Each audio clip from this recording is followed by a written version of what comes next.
Hi, this is Josh, and this in front of you is the PiccoZ small remote-controlled helicopter. You might also know it as the Air Hog's Havoc, or in Japan it's called the Honeybee. They're all the same thing, and I'm going to go over a few things you can do to help fly better, and maybe a couple mods, well, one mod that will help you fly a whole lot better. So first off, let's look at a few things. This is the controller. It's rather large, and in my hands, which are large, feels very nice. On the left, you have the throttle button. Up and down gives you throttle.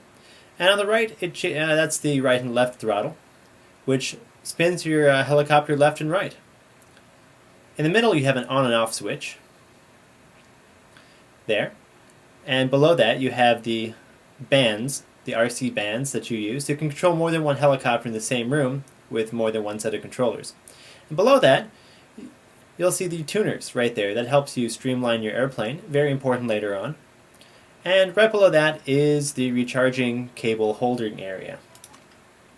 And there is the recharging cable. To recharge the helicopter, just plug that into the helicopter and give it about 20 to 30 minutes to charge up.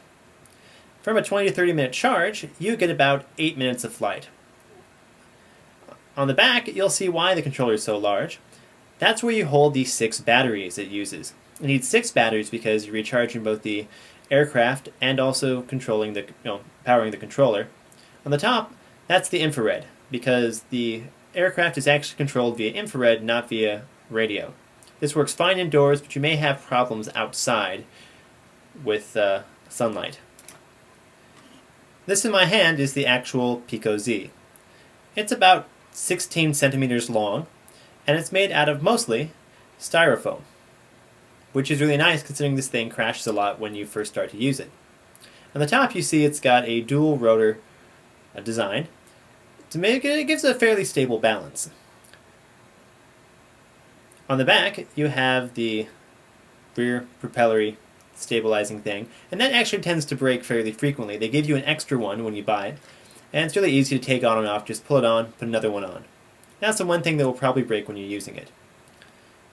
Now, as you see, the styrofoam is fairly nice and taut, but it also gives a bit.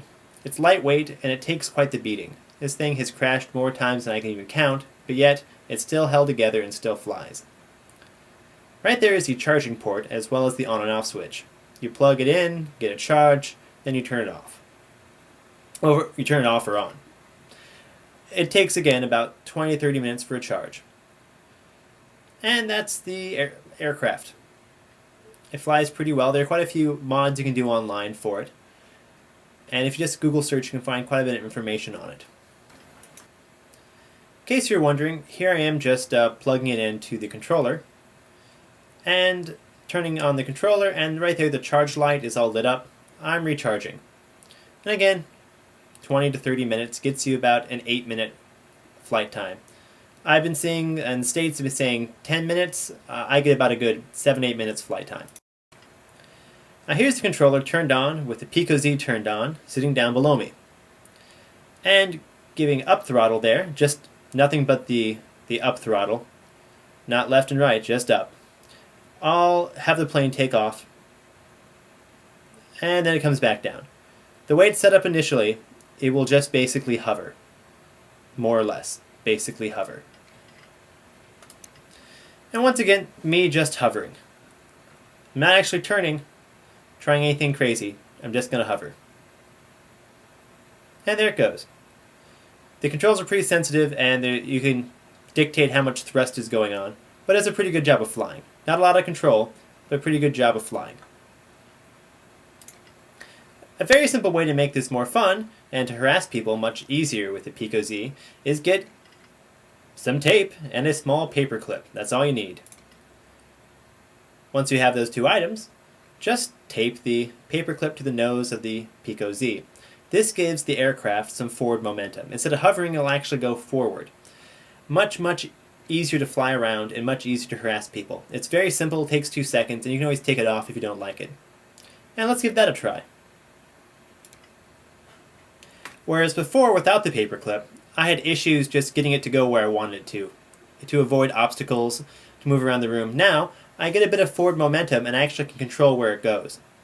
This way it can spin do a nice 360, do a 180 turn. It works very, very well. Much, much, much easier to control and a much better aircraft than before. I've seen some people online do some crazy mods with this thing, where they basically attach a small bead to the front on a pin, so that when the bead goes forward by turning one way, you get forward momentum, and you turn the other way, the bead goes back and you hover. There's a lot of crazy things you can do. If you Google search mods in the PiccoZ, you'll find a whole bunch of things. And see, now it's much easier. I can just fly around the room. I can go up, I can go down, I can go around things. And yeah, I've had up to 5 minutes of sustained flight with this thing.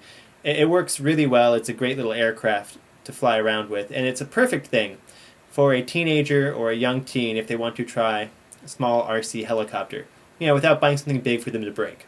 Or for people like me who are young at heart and like toys. The only problem with having a paperclip on front is landing. Not so easy.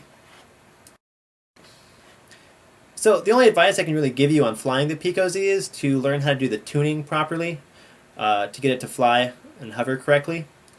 That just makes the tail rotor there spin faster in one direction or another, and so your aircraft actually flies in a straight line. You might want to also buy some of these replacement tail rotors, because they only give you one and they tend to break rather frequently. You can buy them on Amazon.com or eBay. You can also get replacement top rotors as well, in case you break that. It's, I guess, cheaper than buying a new PiccoZ, although they are cheap, $30, $35 US. Same price in Japan. They work really well. It's durable, it flies well. The controller is big and bulky, but it takes 6 batteries.